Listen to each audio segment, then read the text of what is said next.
But speaking for myself, I think based on what you've commented, if you're listening to actually what I'm saying, I think I'm echoing the same thing as you.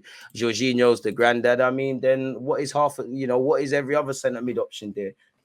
End of the day, if he's able to do his job, he's doing his job. But for what it's worth, Arsenal reached 12 million Jorginho agreement with Chelsea. Arsenal and Chelsea have agreed a deal for Jorginho worth 12 million in brackets $14.8 million. The 31-year-old is expected at Arsenal's training ground today, having also agreed personal terms with the North London club. The deal is still subject to a medical. Jorginho will sign a contract with Arsenal until 2024 with the option of a further year. The North London club decided against pursuing a move for Moses Caicedo. The Athletic reported last night that Arsenal were instead exploring a possible move for the Italy international. The Premier League leaders are very light on cover for first choice holding midfielder Partey, with El Nene absent for injury. Mikel Arteta has driven the deal for Jorginho. Arsenal have chased Brighton's Caicedo throughout the window, but the South Coast club are adamant they will not sell. They turn to Jorginho, whose contract at Stamford Bridge expires in the summer. This means Chelsea were at risk of losing him for nothing if he did not leave on a permanent deal in this window. Once again, Chelsea are pursuing Enzo Fernandez. That would further push this individual down the line, man. So it is what it is, man. Again, he's closing in on a move, says Charles Watts. People, we've been pursuing him. The 70 million for Caicedo did not bang. Again, allegedly, currently, Jorginho's been granted permission to travel across London and complete a medical ahead of signing for Arsenal Football Club. People, he has a wealth of experience. He's technically their vice captain, so again, a certain level of mentality there. People, we've been met with a resistance from Moses Caicedo. So I mean, it is better than nothing. I mean, to give credit to Edu and whatnot. You couldn't get Mudryk, you got Trossard. You couldn't get Caicedo, you've got Jorginho. It's not the most galvanizing of signings, but hopefully it works out really and truly. I do think people are doing too much. I do think there's a lot to like about bringing Jorginho in. I do think there's evident concerns around, does he fit the remit? Is it a reactive signing? How high up the list of targets was he? Why couldn't we get other signings, whether we believe Caicedo was good enough or not, or Jorginho was good enough or not? Whoever were your targets higher up the rankings, why didn't you? But I mean, we could do a lot worse. I think he's a decent player. If I'm honest, just Jorginho's a decent player. And, again, don't know how much he's getting paid a week, and I'm not 10, 15 million. It's a bit mad, but contracted until 2024. At least there's a get out clause. I mean, hopefully in theory, it doesn't mean we go down the route of tearing up contracts, because when we have signed experienced players, they've been inconsistent. Really, Aubameyang, new deal, did not bang. Willian, it did not bang. Cedric, it goes without saying. Hopefully, fourth time lucky, really and truly. We'll have to see, really. Short-term solutions haven't served us well in the past, but with the lack of alternatives, we needed something. I mean, and I would say I would say it's more the timing in it that we again find ourselves scrambling on deadline day for a signing. Where I say scrambling, it's getting over the line. We've known we've needed a central mid option for a while now. El Nene's injury has just highlighted that even more. We've known we've needed that from the summer. So it's more just the timing we've gone about things. When it's become public knowledge, we've gone for Caicedo, and all these other sides. It's more just the timing of things throughout this market for me that makes me think what's going on.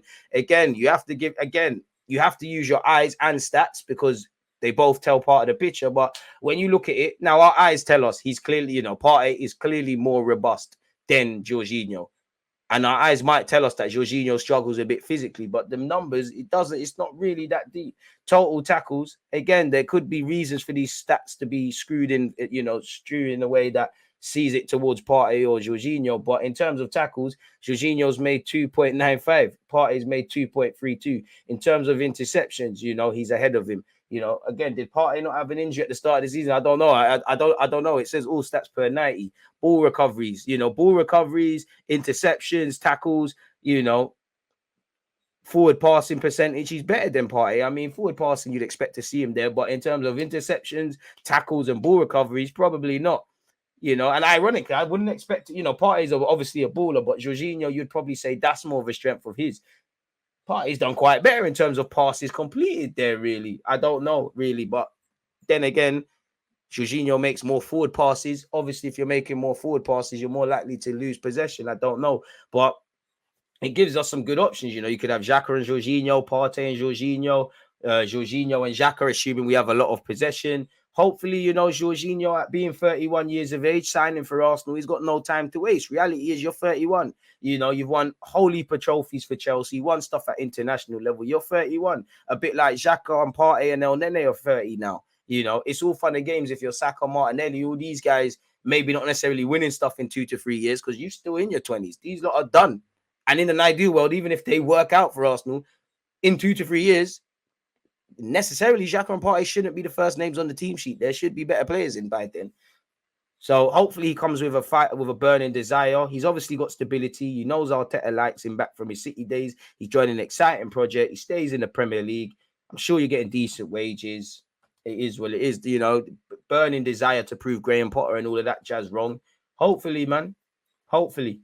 But it does mean in the summer, we've got to again look for a midfielder. You know, I've spent too much talking about midfield. So, yeah, man, big up, you know, Leandro Trossard, who's irrelevant to this per se, and Jorginho, because indirectly, at least we're starting to deal with Premier League clubs again. I know some fans will not be happy, you know, the Galasses, the Lassana Diarras, the Czechs, you know, the Williams. Ironically, David Luiz was probably the better signing than anyone that we signed from Chelsea. In fact, Eddie Nketiah, but he's an exception to the rule, man. Listen, I'm not no Chelsea fan. I can't sit here and tell you the last wavy Jorginho performance he had in it. Like, I can't sit here and tell you that. In terms of ball recoveries at Chelsea, people, shout to Giles. You know, he ranks first, interceptions first, possession one in the mid third first, possession one in the defensive third first, because passes completed in the up half, he finishes third. So these are encouraging. You can see how he ticks into Arsenal. So we can have our opinions. Like I said, I don't think we need to overly rationalize this and make it more positive than it needs to be. We don't need to be unnecessarily negative and move like we're signing some shopkeeper. The truth is somewhere in the middle, people. Brighton rejected bids from Arsenal and Chelsea to keep Caicedo at the club. He's going to have to, the 21-year-old is going to be forgiven for having his head turned. Just have to get his head switched on, because reality is you help Brighton qualify for Europe. You can cut out, really. And it's in your best interest to keep clubs interested. As things stand, 3 very big words on deadline day. I know Arsenal are not expecting any further incomings once the Jorginho deal is over the line. Early yet, though, allegedly. Jorginho to Arsenal close to being agreed. This was obviously in the morning, people. Shout out to you like that saw my video earlier. All parties hopeful and willing to get a deal done in time. Told not an alternative to Caicedo, as Arsenal ready to do deal if Brighton change their stance. Very, very, very, very unlikely. Arsenal did try to sign Jorginho in the summer of 2020 and was seriously considering a move again. Arteta was coach at Man City when they tried to bring him in 2018. So we'll have to see. And, you know, Arteta came out and said that City wanted Xhaka once upon a time, and that worked out. So hopefully we can get a tune out. Jorginho to Arsenal, here we go. Deal agreed on 12 million fee.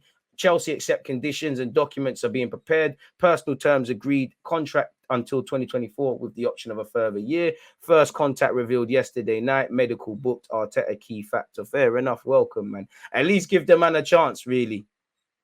You know, have your opinions, but at least give him a chance, man. Apparently, Amrabat's trying to pattern a move to Barcelona. Cancelo's gone to Bayern Munich. Once again, Crystal Palace are interested in Albert Sambi Lokonga. Talks are taking place on a potential loan until June. Final decision up to Arsenal and the player. So you probably will not see him sign for Crystal Palace until it's confirmed that we've got Jorginho, people, really. And hopefully he goes there. Man, I'm moving 2 different clubs. Meaty Cobber Mutes as well here, going to Spurs. Meaty. Arsenal and Chelsea are preparing the documents for the Jorginho deal. Will be signed in a few hours. Understand final fee 10 million guaranteed and 2 million in add-ons, people. So we'll have to see how that is concerned. Again, I think this guy said it perfectly. I don't like selling any player to Arsenal, but 12 million for a player who was set to leave on a free in months for a 31-year-old who was also out of favor and on 110k a week isn't bad business. Crazy. But you seem like a Chelsea one, so I don't need to see you. Get out of here, man. Always been the case that Chelsea would listen to an offer for Jorginho this month if they get a midfielder in. The expectation is he will leave, whether it's tomorrow or end of the season, so it would be wise to get some money. Arsenal would make a lot of sense. I hear that. Once again, we've seen that.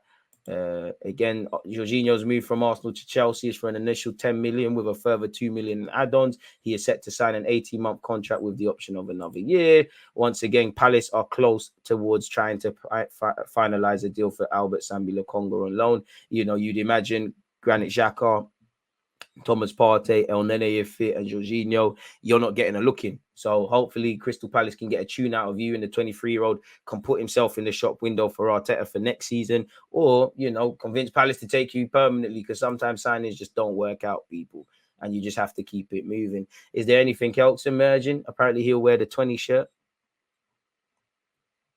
Apparently, Fulham still have no agreement with Cedric Suarez on personal terms, with the issue on how the players' wages are split with Arsenal during the 6-month loan. Fulham are now moving for Joshua Bennett from FC20. So again, when you sign meaty players on big wages, it makes it difficult. He's on 100 bags. Arteta was a key factor in bringing Jorginho to Arsenal. I mean, we give you the luxury, Gaffer. Shout out to Marquinhos, wearing my favorite number 13 at Norwich. Hopefully, he does well over there and whatnot. So yeah, we'll have to see, people. So yeah, I mean, yesterday we heard that Arsenal confident they will bag 75 million Brighton star Caicedo, but still plan to make move for West Ham's Rice in the summer. So we'll have to see, people. I mean, it's not over to the fat lady sings, but it seems like Jorginho went done. I hope to be proven wrong, but it is what it is. The Premier League leaders have been given the green light by owner Stan Kroenke to get the Caicedo deal over the line. That's even if it means paying a club record fee. We've already had 2 bids rejected. I mean, with the window still being open, and I guess so, but it's time to accept that one, at least until the summer, innit? Brighton's position on Caicedo remains that they expect him to stay. The only outgoings the club are planning for today are development loans. Arsenal have not sent a third bid as things stand this morning. Really just about knowing a number. As I've said, all window, all suitors can do is keep bidding blind until they hit an astronomical number with a huge guarantee portion, then see if Brighton's stance is genuine. Right now, as of things this morning, that hasn't happened. So if he really has green lighted, crazy, man. We'll have to see. That's all it is. Ashby and that.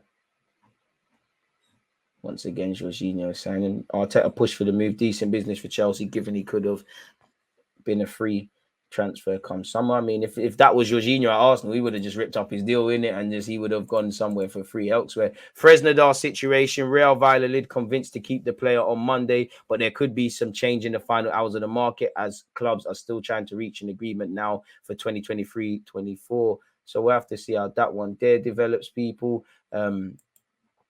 You know, we were linked with Youri Tielemans again. Where is that account? There was one account. Let me find the tweet. Again, whether you believe people is your business, people. And again, everyone online is just going to say things and chat nonsense and carry on a certain sort of way. But initially this morning, apparently we did table a third bid. Let me actually find it. And again, I don't know this guy from Larry, mate. And I'm sure what I would say, I hope you're telling the truth, because Arsenal fans will have your guts, mate, if you're capping with this on the net. You know, his understanding. I mean, anyone can say all of this is my understanding, sources, and all these things. And again, I looked at his display picture. Not that. You look like a liar, man. You just look like someone not to trust, blood. Look how you're taking the selfie. I don't trust you. Anyways, people, you know, he has allegedly said there's been some movement on Moses Caicedo and Arsenal more as I get. I'll apologize to you if this is legit, but you look like a capper, man. It's I know I hear David Ornstein, all these brothers follow you, but it's my understanding Arsenal have lodged a third bid for Moses Caicedo, a club record, huge single payment as one lump sum deal's been agreed. I'm not too sure on that, because, you know, how often does that happen? Just paying a committed lump sum. Not too sure whether you want Caicedo or